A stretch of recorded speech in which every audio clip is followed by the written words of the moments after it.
और एक बड़ी खबर आपको केतन अग्रवाल मर्डर से जुड़ी हुई बता रहे हैं, जहां लोनावाला पुलिस ने आरोपी चेतन की बाइक को जब्त कर लिया है। बड़ी खबर है, लोहागढ़ किले जाने के लिए बाइक का इस्तेमाल हुआ था। इसके अलावा उसकी हुडी और हेडफोन को भी जब्त कर लिया गया। वारदात के दिन पहने हुए कपड़ों की फॉरेंसिक जांच हुई है। 18 जून को केतन अग्रवाल की हत्या की गई थी और केतन अग्रवाल मर्डर से जुड़े तमाम जो साक्ष्य हैं वो जुटाने की कोशिश लगातार पुलिस कर रही है। पुलिस ने आरोपी चेतन की उस बाइक को जब्त किया है जिसे लोहागढ़ किला जाने के लिए इस्तेमाल किया गया था। दरअसल हुडी देख करके ही ये शक हुआ कि कोई ट्रैकिंग करने के बाद इतनी भीषण गर्मी में आखिरकार कैसे हुडी पहन सकता है। और उसके बाद फिर इस पूरे मामले में जो खुलासा होता है उसने पूरे देश को हिला कर रख दिया। कैसे सिया ने अपने प्रेमी चेतन के साथ मिल करके केतन को मौत के घाट उतार दिया था। तो वारदात के दिन जो कपड़े इन्होंने पहने हुए थे उसकी फॉरेंसिक जांच हो रही है।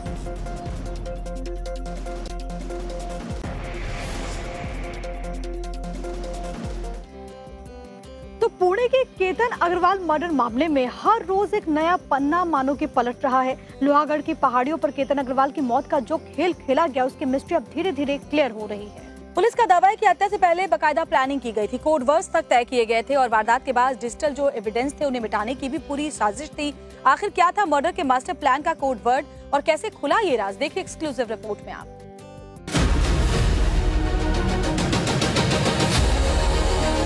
मेरा तो इतना जवान बेटा गुजर गया, मेरा तो मन में है कि उन सबको कम से कम फांसी होनी चाहिए।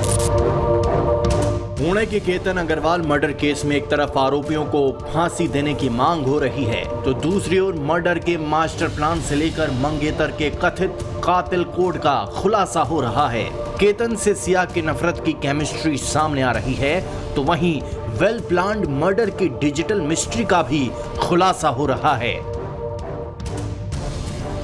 मंगनी, धोखा और फिर मौत का धक्का। पुणे का केतन अग्रवाल मर्डर केस एक ऐसी खौफनाक खूनी साजिश जिसमें प्यार के मुखौटे के पीछे कातिल की सूरत छिपी थी। पुलिस जब हत्याकांड की परतें खोल रही हैं तो हर दिन एक नया चौंकाने वाला खुलासा हो रहा है। पुलिस की जांच कहती है कि 17 जून को सिया और चेतन ने कैफे में मुलाकात के दौरान केतन की हत्या की प्लानिंग की। इस हत्याकांड को अंजाम देने के लिए एक कोड वर्ड तैयार किया। कोड वर्ड के मुताबिक सिया और चेतन ने केतन को धक्का देने का इशारा तय कर रखा था। पुलिस सूत्रों का दावा है कि 18 जून को जैसे ही सिया नीचे झुकी और उसने चेतन को इशारा किया, अगले ही पल चेतन ने केतन को पीछे से जोरदार धक्का दे दिया और केतन को सीधे मौत के मुंह में धकेल दिया।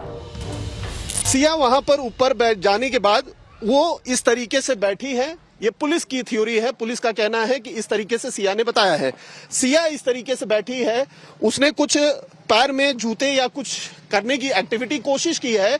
उसके बाद उसने चेतन की तरफ जो कुछ ही दूरी पर खड़ा था उसको उसने आंखों से इशारा किया, जिसके बाद तेजी से चेतन पीछे आकर केतन जो ठीक उसके बगल में खड़ा था उसने उसे जोरदार धक्का मारा और केतन सिया के ऊपर से होते हुए नीचे खाई में जाके गिर गया। और उसके बाद जब वो नीचे गिर गया तो सिया जोर जोर से चिल्लाना शुरू कर दी। पुलिस के मुताबिक महज 2 घंटे में हत्या के साजिश को अंजाम दे दिया गया। पुलिस ने शुक्रवार को केतन, सिया और चेतन के लोहगढ़ किले पर पहुंचने से लेकर केतन की हत्या का टाइमलाइन स्टैब्लिश किया। इसके लिए लोनावला रूरल पुलिस चुपके से सिया और चेतन चौधरी को लोहगढ़ फोर्ट ले गई। पुलिस सूत्रों के मुताबिक दोनों आरोपियों को सुबह करीब 11 बजे फोर्ट के बेस पर लाया गया। फोर्ट तक जाने के लिए 2 अलग अलग रास्ते हैं। सिया और चेतन दोनों से पूछा गया कि वे कौन सा रास्ता इस्तेमाल करके आए थे। लोहगढ़ किले के रास्ते को रिकंस्ट्रक्ट करने के बाद पुलिस दोनों आरोपियों को वापस पुलिस स्टेशन ले गई। और अब पुलिस सूत्रों का दावा है कि सिया और चेतन एक दूसरे पर आरोप मढ़कर जांच को भटकाने की कोशिश कर रहे हैं। पुलिस के मुताबिक सिया और चेतन एक दूसरे को जिम्मेदार बता रही हैं, जिससे जांच प्रभावित हो रही है। लेकिन जो खुलासे हो रहे हैं उसके मुताबिक इस कहानी का सबसे चौंकाने वाला किरदार बन गई केतन के मौत के वक्त सिया की खामोशी। केतन का शव रेस्क्यू करने वाली टीम के सदस्य सुनील गायकवाड़ बताते हैं कि जब बाकी लोग रो रहे थे, मदद के लिए दौड़ रहे थे, चीख रहे थे, तब सिया शांत खड़ी थी, जैसे उसे पहले से पता हो अब आगे क्या होने वाला है।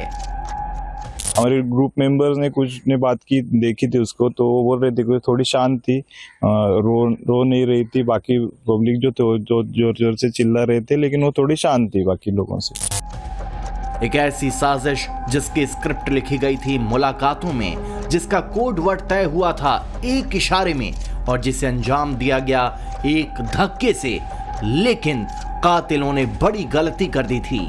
पुलिस को मिली डेटा रिपोर्ट ने चौंका दिया। जनवरी से लेकर वारदात की सुबह यानी 18 जून तक सिया और चेतन के बीच 338 घंटे की बातचीत और 2004 कॉल्स। पुलिस को भी शक हुआ कि ये सिर्फ दोस्ती का रिश्ता नहीं बल्कि इससे आगे का है। लेकिन साजिश की गहराई देखिए। केतन की हत्या के बाद चेतन और सिया ने कथित तौर पर कुछ दिनों तक एक दूसरे से न मिलने का प्लान बनाया था। उन्हें लगा कि एक दूसरे से दूर रहने से उन पर किसी को शक नहीं होगा। पुलिस सूत्रों के मुताबिक प्लानिंग के तहत ही दोनों ने कथित तौर पर अपनी मोबाइल चैट भी डिलीट कर दी। यहां तक कि उन्होंने फोन के रिसाइकल बिन को भी खाली कर दिया था ताकि किसी को गलती से भी उन दोनों के रिश्ते का पता न चले। इन दोनों ने पुलिस की पहुंच से बचने के लिए हर मुमकिन कोशिश की थी, लेकिन पुलिस ने सिया और चेतन के मोबाइल फोन को फॉरेंसिक लैब भेज दिया है ताकि डिलीट की गई व्हाट्सएप चैट को रिकवर करने और डिजिटल सबूत इकट्ठे किए जा सके। अभी तक जो एक्यूज्ड है उनके मोबाइल हमने जब्त कर लिए। पुलिस अब सिया और चेतन के फोन से उस डिलीटेड सच को बाहर लाने में जुटी है जिसे छुपाने के लिए आरोपियों ने पूरी कोशिश की थी, लेकिन पुलिस के आगे दोनों का शातिर दिमाग फेल हो गया। अभी तक इसमें बहुत सारी इन्वेस्टिगेशन टीम बनाई गई है जो अलग अलग पहलू पे काम कर रही है। अभी तक हमने कुछ टेक्निकल एविडेंसेस और अभी कुछ साक्षीदार जांचे हैं, उस हिसाब से अभी तपास आगे जारी है। कोई भी स्टेटमेंट अगर एक्यूज्ड यानी आरोपी अगर पुलिस स्टेशन में देता है डिटेंशन के टाइम पे, तो उसको जो है एक प्रॉपर एविडेंस या एडमिसिबल एविडेंस नहीं माना जा सकता है, क्योंकि जो सेक्शन 25 है हमारा इंडियन एविडेंस एक्ट का, जो अभी कानून जो नया आया है, उसमें भी वही प्रोविजन है कि डिटेंशन के वक्त अगर कोई भी एक्यूज कोई स्टेटमेंट देता है तो उसको एडमिसिबल नहीं माना जा सकता। यस, जो इंफॉर्मेशन हमें उस केस में आरोपी से प्राप्त हुई है या हो रही है, उनके रिश्तेदारों से हो रही है, या उसके बिना जो सर्कमस्टेंशियल एविडेंस, ऐसे ही हमने इस केस के बारे में बात किया है कि जो सर्कमस्टेंशियल एविडेंस हमें प्राप्त हुआ है वो इस केस में स्ट्रांग है और उसी के आधार पे हम ये जो केस है आगे इसका फॉलो अप। फिलहाल महाराष्ट्र के मुख्यमंत्री देवेंद्र फडणवीस ने भी इस मर्डर केस को फास्ट ट्रैक कोर्ट में चलाने का आश्वासन दिया है। ऐसे में लोहगढ़ की ऊंची पहाड़ियों पर जो खौफनाक स्क्रिप्ट लिखी गई थी उसका हर पन्ना अब कानून की चौखट पर खुल रहा है।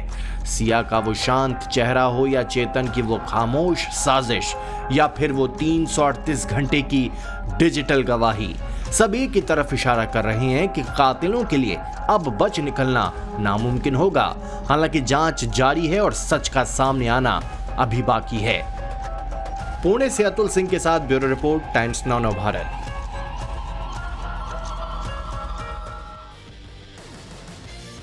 नमस्कार, सुबह के 9 बजने वाले हैं। Times now Navbharat LIC housing finance limited studio में आपका स्वागत है। मैं हूं ज्योति मिश्रा और खबरों की शुरुआत करते हैं इस वक्त की बड़ी खबर के साथ। तो बुलेटिन में इस वक्त की सबसे बड़ी खबर आ रही है चंपत राय के इस्तीफे से जुड़ी हुई। चंपत राय से इस्तीफे से जुड़ी हुई खबर यह है कि सरकार और संघ के दबाव में चंपत राय ने इस्तीफा दिया। सूत्र ये बता रहे हैं कि वो अपनी स्वेच्छा से ये इस्तीफा नहीं देना चाह रहे थे। पीएमओ के फरमान के बाद इस्तीफा देना पड़ा। चंपत राय इस्तीफा नहीं देने पर अड़े हुए थे। लंबे समय तक मान मनोबल होता रहा। संघ और सरकार की सख्ती के बाद चंपत राय को इस्तीफा देना पड़ा। चंपत राय और अनिल मिश्रा ने इस्तीफा दिया था और इसकी पुष्टि ट्रस्ट की तरफ से भी कल कर दी गई है। लेकिन पहले जो खबरें आ रही थी कि विश्व हिंदू परिषद की बैठक में छवि धूमिल होने को लेकर यह फैसला लिया गया कि जब तक जांच पूरी नहीं हो जाती है पदाधिकारियों को ट्रस्ट से साइड कर दिया जाएगा, और तब चंपत राय और अनिल मिश्रा ने इस्तीफा दिया। अब जो सोर्स हमारे बता रहे हैं, जो अंदर से खबर आ रही है, वो ये कि चंपत राय अड़े हुए थे कि वो इस्तीफा नहीं देंगे।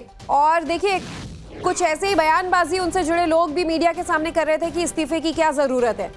खबर आ रही है कि पीएमओ ने, सरकार ने और संघ ने नाराजगी जाहिर की।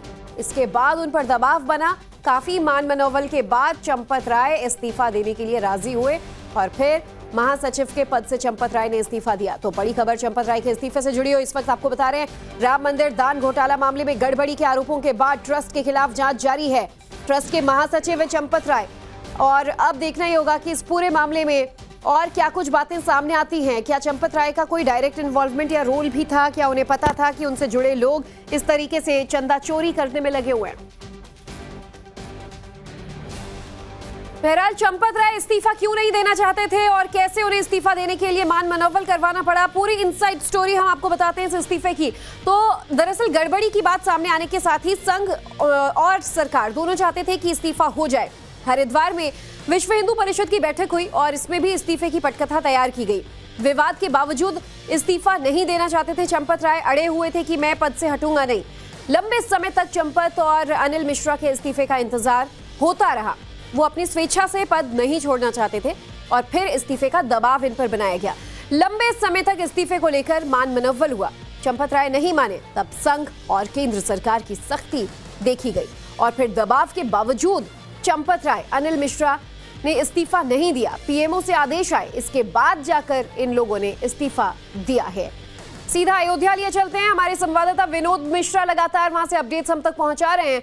विनोद, जो इनसाइड स्टोरी हम बता रहे हैं चंपत राय के इस्तीफे की, इसकी बैकग्राउंड स्टोरी क्या है? क्यों अड़े हुए थे चंपत राय की इस्तीफा नहीं देंगे, जबकि जो आरोप लग रहे हैं, जितनी नैतिकता उन्हें दिखानी थी वो तो स्वेच्छा से उन्हें पद छोड़ देना चाहिए था। लेकिन सोचिए, संघ से लेकर पीएमओ तक की नाराजगी देखने को देखी गई, ऐसी बातें सामने आ रही हैं।